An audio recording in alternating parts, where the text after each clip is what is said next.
დღეს არსებობს არა მარტო თბილისში, არამედ რეგიონებში აჭრილებულია ქალაქი ამ წარწერებით, იმ წარწერებით, რომელიც გაკეთებულია სკოლაში, ნიშნავს თუ არა ის ფაქტი, თქვათ, სუიციდის წახალისებას.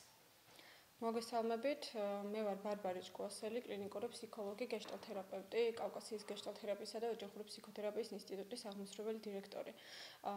მადლობას გიხდით, რომ ამ თემაზე მომეცა საუბრის საშუალება, იმიტომ რომ ძალიან მნიშვნელოვანი თემაა და სანამ კონკრეტულ რაიმე საკითხს განვიხილავ, მინდა ვთქვა და აღნიშნო ეს ფაქტი, რომ ამ თემაზე ზოგადად საუბარი არის ძალიან საფრთხილო, იმიტომ რომ ნებისმიერ შინაარსი, რასაც ჩვენ ამ თემაში ჩავდებთ, ჩვენი სუბიექტური აზრი იქნება ეს რაღაც კონკრეტული დასაბუთება, შეიძლება მაინც ყველა ადამიანმა თავისებურად გაიგოს. ამიტომ შევეცადოთ, რომ შეიძლება ნეიტრალურად ვისაუბროთ ამ თემასთან დაკავშირებით, რომ ისევ და ისევ რაღაც თემების წახალისება არ მოხდეს, რაც თქვენ აღნიშნეთ ამ წუთას. რაც შეეხება როგორ იყო კითხვა, რომ კონკრეტული ფრაზა, ხო, რომელიც რომლითაც აჭრილებულია ქალაქი, შესაძლებელია თუ არა ჩავთვალოთ მსგავსი ფაქტების წახალისება. ჩემი აზრი ესეთია, რომ კონკრეტული ფრაზა, რომელიც რაღაც ძალიან დიდ მასიურ ხასიათს იღებს უკვე, ყოველთვის კარგავს იმ ძირითად აზრს, რომელიც იყო კონკრეტული ადამიანის მიერ ჩადებული, ხო? იმიტომ რომ ყველა თავისებურად გებულობს, სუბიექტურად გებულობს ამ ფრაზას, იმიტომ რომ აღქმა ზოგადად ძალიან სუბიექტურია. რაც შეეხება იმას, როცა დაიწყო ამ ფრაზების გავრცელება, მე ვფიქრობ, თავიდან მიზანი იყო ის, რომ ჩვენ პატივი გვეცა ამ ბავშვის პროტესტის უფლებისთვის. თუმცა საბოლოო ჯამში იმდენად მასიური ხასიათი მიიღო ამ ფრაზამ და გააჩნია კონკრეტულად რა ფრაზაზე ვსაუბრობთ, ხო?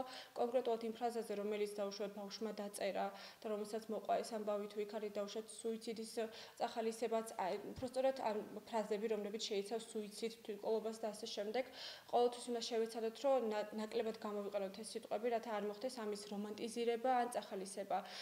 და ყველაზე მნიშვნელოვანი არის ის, რომ სადაც ვისაუბრებთ დაუშვათ პროტესტზე, ვისაუბროთ იმაზეც, რომ პროტესტის გამოხატვა არის ძალიან მნიშვნელოვანი, პროტესტის გამოხატვა თინეიჯერისთვის როგორ გითხრათ, ძალიან მნიშვნელოვანია, თუმცა აქვე უნდა იცოდეს ყველა მოზარდმა, რომ ჩვენ ადამიანები, რომლებიც ვართ მათ ირგვლივ მშობლები, მასწავლებლები, ფსიქოლოგები, ჩვენ უნდა შეგვეძლოს მათი მოსმენა და ჩვენ მათ შეგვიძლია რეალურად რომ მოусმინოთ. ანუ ცხოვრება უფრო მეტია, ვიდრე რაიმე პროტესტი, ცხოვრება უფრო მეტია, ვიდრე რაიმე კონკრეტული პრობლემა.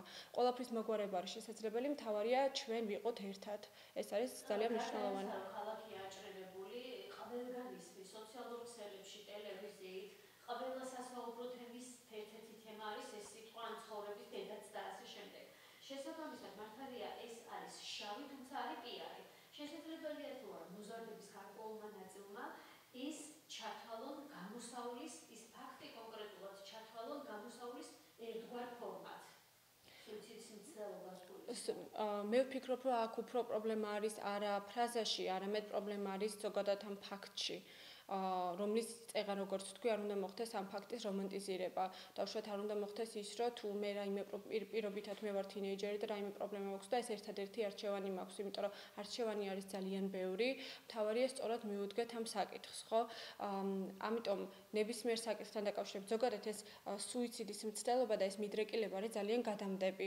ბევრმა ფსიქოლოგმა ისაუბრა აქამდეც და მეც გავმეორდები, მაგრამ ეს არის რეალური არსი ამ ყველაფრისა, რომ არ უნდა მოხდეს ამის გავრცელება და არ უნდა მოხდეს ამის რომანტიზირება. ყველაზე მთავარი არის, რომ ჩვენ დავიწყოთ იმაზე ფიქრი, როგორ შეგვიძლია დავეხმაროთ თინეიჯერს, როგორ შეგვიძლია სწორად დაუჭიროთ მხარი თინეიჯერს. მე ყოველთვის ამბობ ერთი და იგივე რაღაცას, რომ მე არ ვხედავ პრობლემას კონკრეტულად ერთ რომელიმე რგოლში მხოლოდ. მაგალითად, ოჯახში, მაგალითად სკოლაში, მაგალითად სისტემაში, მაგალითად ასე შემდეგ. მე ვფიქრობ, რომ ყველაფერშია პრობლემა ერთდროულად, მათ შორის ჩემში, თქვენშიც და ყველაში.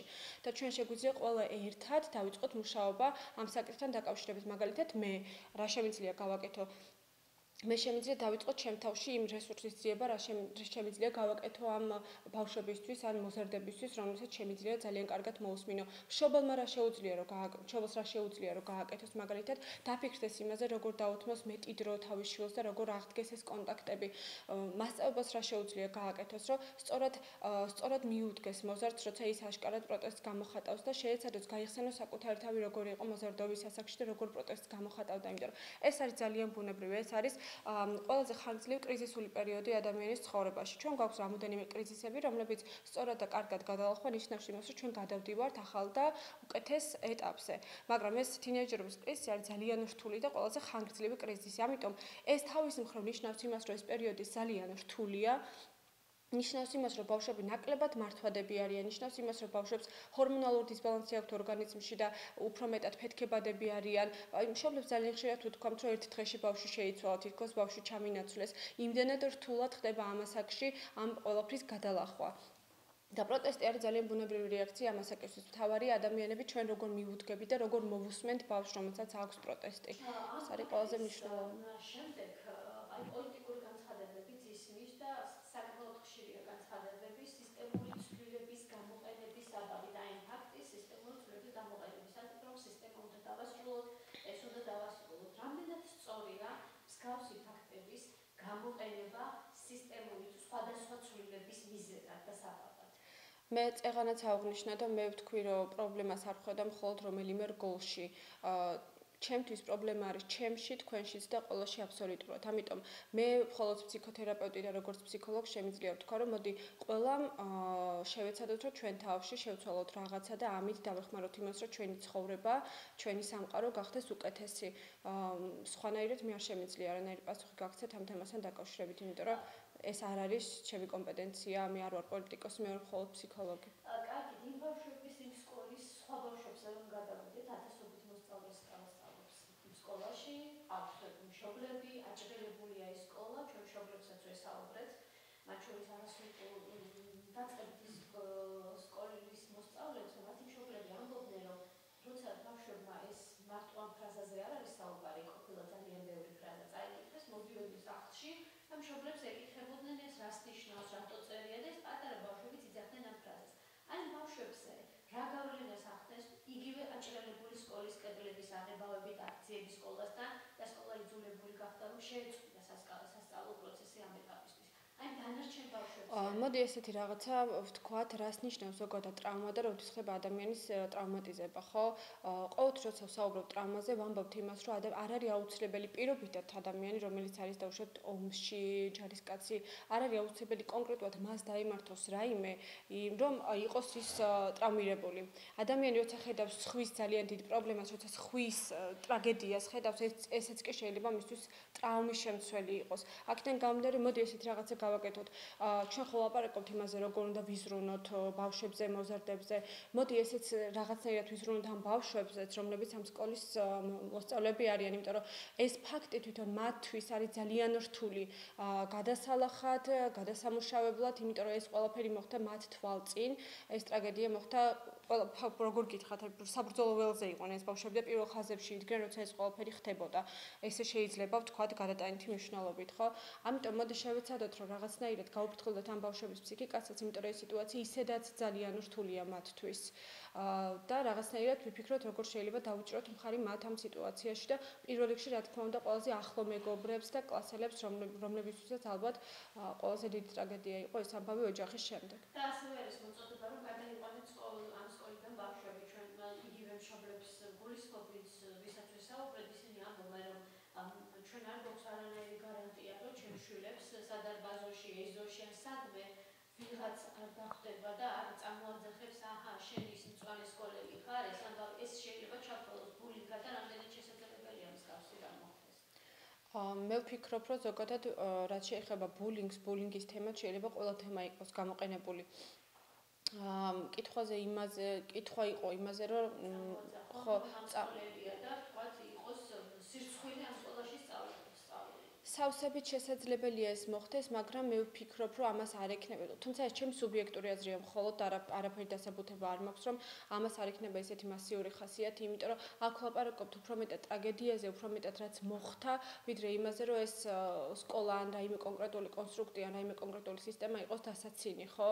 ეს რაღაცა სხვა მდგომარეობაა. ჩემი აზრით, აქამდე აღარ უნდა დავეცეთ, რომ ეს მოხდეს. იმიტომ რომ ისედაც საკმაოდ მძიმე მდგომარეობაში ვართ ყველა დღეს, ვინც ამ საკითხზე ვსაუბრობთ, ვისაც ამ საკითხი გულთან ახლოს მიგვიტანია. აი როგორც ფსიქოლოგს რომ გითხრათ, აი ბავშვთან დაკავშირებით რისი თქმა შეგიძლიათ, მას ჰქონდა პრობლემა, დროზე ჭირდებოდა მიხედვა, რომ ეს სხვა მშობლებისთვისაც და საზოგადოებისთვისაც აღმოჩნდეს თქვათ რაღაცა სიგნალი, მესიჯი. მე ვიაზრებ იმას, რომ შეიძლება რაღაც ინფორმაცია, რომელიც საერთოდ იყოს ამ ბავშვთან და მოზარდთან დაკავშირებით, არ მქონდეს მე ბოლომდე, თუმცა მე რა ინფორმაციაც მაქვს არის ის, რომ ამ მოზარდს რაღაც პერიოდი ცოტა ხნის წინ გარდაიცვალა მამაც, რაც ნიშნავს იმას, რომ თავისუფლად ბუნებრივად ის გლოვის პროცესში იყო. შეექმნათ პრობლემები, რის გამოც მას მოუხდა სკოლის შეცვლა, რაც თავისთავად ძალიან მნიშვნელოვანია ამ საკში, იმიტომ რომ ამ საკში ბავშვებისთვის ავტორიტეტი არ არის მშობელი, არ არის მასწავლებელი, არ არის დირექტორი. ამ პერიოდში ავტორიტეტი ბავშვისთვის არის მეგობარი და ეს მიკუთვნებულობა რაიმე ჯგუფთან, კონკრეტულად ბავშვებთან, მათთვის არის წამყვანი და ყველაზე მნიშვნელოვანი. ამიტომ სკოლის შეცვლა შეიძლება ყოფილიყო მისთვის მნიშვნელოვანი ძალიან და რთული. თუმცა მე ხა ამას ვაპარაკობ ზოგადი ნორმების გათვალისწინებით, რადგან მე მას პირადად არ ვიცნობდი და არ შემიძლია მის მენტალურ და ფსიქოემოციურ მდგომარეობაზე საუბარი. თუმცა ზოგადად, რომ აი ეს ზოგად ნორმად რო ავიღოთ, თინეიჯერებისთვის ძალიან მნიშვნელოვანია, თავშოთ თუ მას ჰქონდა რაიმე კონკრეტული ტრავმა, ამ შემთხვევაში გლოვის პროცესი და ის რომ მას მოუხდა რაღაცა მიკროსოციუმის შეცვლა, სკოლის სიტუაციის შეცვლა. ეს არის მართლა ძალიან მნიშვნელოვანი.